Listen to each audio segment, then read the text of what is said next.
ৰাতিপুৱা পুৱাকণত আকাশখনলৈ চাই যেতিয়া বেলিটো দেখা পাওঁ, ইমান ভাল লাগে। মানে এটা ইমান সুন্দৰ পৰিৱেশ ৰাতিপুৱাই।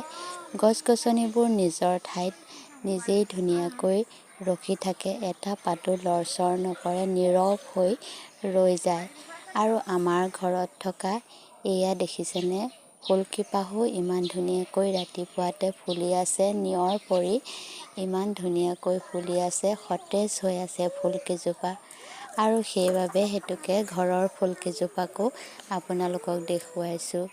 এইজোপা কচন্দা ফুল বুলি কওঁ। আপোনালোকে কি বুলি কয় বাৰু? আমি কচন্দা ফুল বুলি কওঁ। এই ফুলজোপা আই পূজাত বহুত ব্যৱহাৰ কৰা হয়।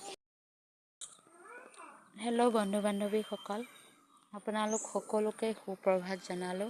সকলোৰে মংগল হওক, সকলোৰে দিনবোৰ যাতে ভালে কুশলে পাৰ হওক। ৰাতিপুৱা উঠিলোঁ, সকলো কাম বন কৰি এতিয়া এয়া দাঁত ব্ৰাছ কৰি আছোঁ। আৰু বহুত কাম কৰিবলৈ বাকী আছে। ৰাতিপুৱা আৰম্ভণি হৈছেহে আৰু বিহু লাহে লাহে গৈছেগৈ।